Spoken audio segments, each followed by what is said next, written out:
Bismillahirrahmanirrahim. Eh, Assalamualaikum warahmatullahi wabarakatuh.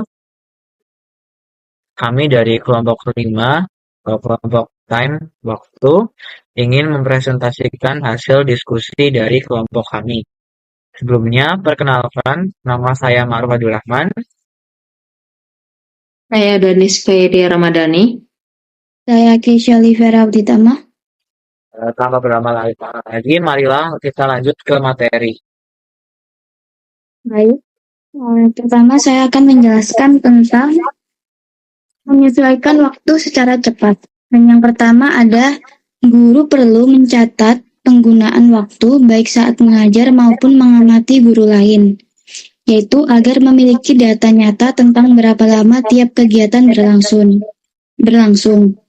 Dan yang kedua ada guru dianjurkan membayangkan detail teknis setiap aktivitas secara slow motion. Misalnya seperti proses membagikan sumber belajar atau mengatur tempat duduk. Karena justru hal-hal kecil inilah yang sering menyebabkan salah perhitungan waktu. Dan yang terakhir ada guru perlu menanamkan fleksibilitas dalam rencana. Seperti jika sebuah kegiatan diperkirakan 5 menit, maka lebih baik menuliskan rentang waktu 2,5 hingga 7,5 menit sehingga ada ruang untuk penyesuaian. Selanjutnya, ada rhythm and pace. Menurut Anthony Haynes, irama dan juga kecepatan pembelajaran adalah faktor penting dalam pengelolaan waktu di kelas. Haynes juga membedakan antara waktu objektif yang diukur dengan jam dan waktu subjektif yang dirasakan oleh guru dan murid.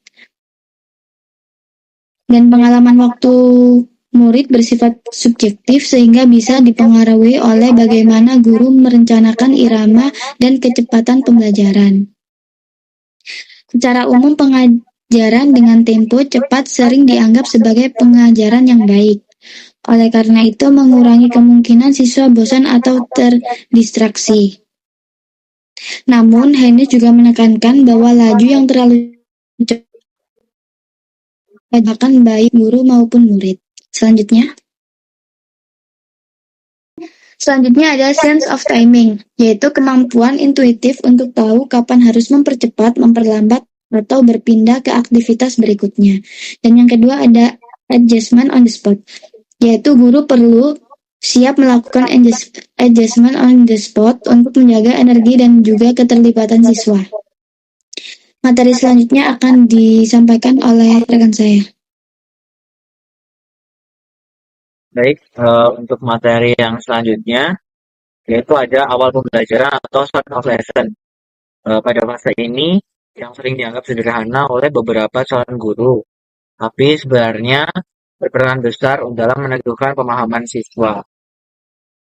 Pada tahap ini, guru membantu siswa menyimpulkan pelajaran melalui kegiatan seperti rangkuman bersama atau diskusi reflektif singkat.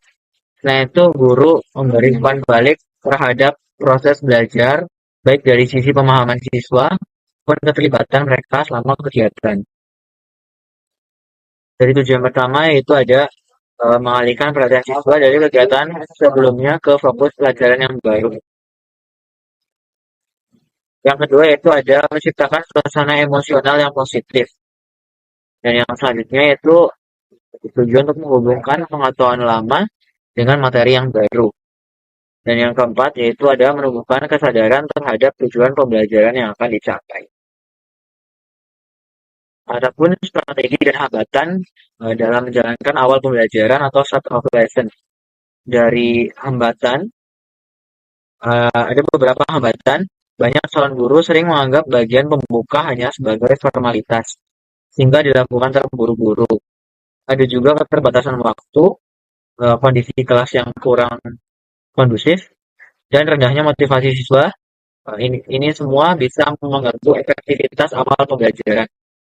Adapun untuk strategi mengatasi hambatan-hambatan tersebut, yaitu yang pertama, guru bisa menyiapkan warm-up activity untuk memulai kelas dengan aktivitas ringan yang membuat siswa siap belajar. Dan yang kedua yaitu berpegang pada prinsip learner center, yaitu melibatkan siswa sejak awal. Yang ketiga yaitu guru harus peka terhadap kondisi emosional siswa, karena mood siswa sangat memengaruhi penerimaan materi.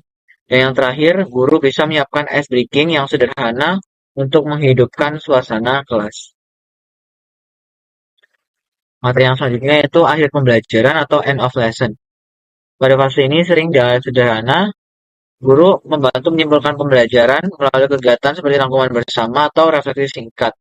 Motivasi dan kepercayaan diri mereka dapat meningkat karena siswa merasa puas dan siap untuk pembelajaran berikutnya. Adapun dari tujuan-tujuannya itu meneguhkan pemahaman siswa melalui kegiatan refleksi atau rangkuman bersama. Tujuan yang kedua yaitu memberikan umpan balik terhadap proses pembelajaran yang telah dilakukan. Tujuan yang ketiga yaitu menumbuhkan rasa keberhasilan atau sense of achievement, yaitu tunjukkan bahwa siswa mencapai sesuatu pada hari ini. Dan yang terakhir yaitu menutup dengan kesan positif dan terarah agar siswa merasa puas dan termotivasi. Berikut beberapa unsur penting dalam akhir pembelajaran. Yang pertama yaitu ada rangkuman atau kesimpulan summary untuk membantu siswa melihat gambaran besar. Yang kedua yaitu refleksi atau umpan balik atau reflection and feedback, yaitu agar siswa menyadari apa yang sudah dan belum mereka kuasai. Dan yang ketiga yaitu transisi dan penghubung atau transition, yaitu penghubung menuju pembelajaran atau tugas yang selanjutnya. Yang keempat itu penugasan atau arahan atau assignment atau direction, yaitu penugasan yang disertai instruksi jelas, relevansi, tenggat, dan rubrik sederhana. Dan yang kelima yaitu penutupan emosional atau berupa kalimat positif atau apresiasi untuk menguatkan motivasi siswa. Materi yang selanjutnya akan dijelaskan oleh teman saya. Yang selanjutnya yaitu pemberian tugas rumah. PR adalah ekstensi wajib di luar kelas untuk memperkuat retensi jangka panjang dan transfer pengetahuan, meningkatkan retensi hingga 50% lebih baik dari review kelas. Yang pertama yaitu ada waktu. Tugas harus diberikan tepat di akhir pembelajaran 2-5 menit untuk menjaga momentum. Yang kedua, diferensiasi, yaitu tugas harus disesuaikan dan dievaluasi untuk keadilan akses. Yang ketiga, instruksi yang jelas, yaitu pemberian tugas harus mencakup deskripsi jelas dan waktu pengerjaan estimasi, penjelasan relevansi dan rubrik sederhana untuk mencegah ambiguitas, dan yang terakhir, tenggat spesifik dan dukungan. Lalu yang selanjutnya ada menyatukan semua unsur. Bab ini mempromosikan whole lesson timeline sebagai sintesis praktis dari semua elemen waktu untuk menciptakan orkestra pengajaran dan memastikan 100% tujuan tercapai. Prinsip intinya yaitu rasio waktu, alokasikan 10% awal, 70% inti, dan 20% akhir. Untuk transisinya, gunakan sinyal konsisten untuk menghemat waktu transisi dari 2 menit sampai 30 detik. Yang ketiga, fleksibilitas. Masukkan 10% buffer untuk penyesuaian dinamis. Yang keempat, integrasi, yaitu tugas rumah ditempatkan dan dihubungkan secara eksplisit di bagian rekap akhir. Dampaknya yaitu meningkatkan efisiensi waktu, kurang lebih 90% dan hasil belajar, retensi atau pencapaian dengan 95%, serta mengatasi fragmentasi.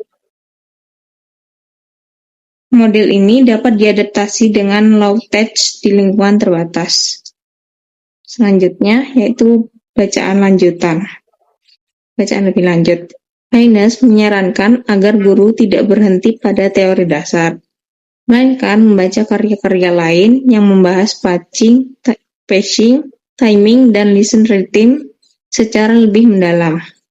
Bacaan-bacaan tersebut seperti karya Brophy tahun 2000 dan Roth tahun 2005 membantu guru melihat bagaimana penggunaan waktu yang efisien berhubungan langsung dengan keterlibatan siswa dan pencapaian hasil belajar. Haines juga menyoroti bahwa membaca berbagai sumber memungkinkan guru membandingkan strategi dan menemukan gaya manajemen waktu yang paling sesuai dengan konteks kelas mereka.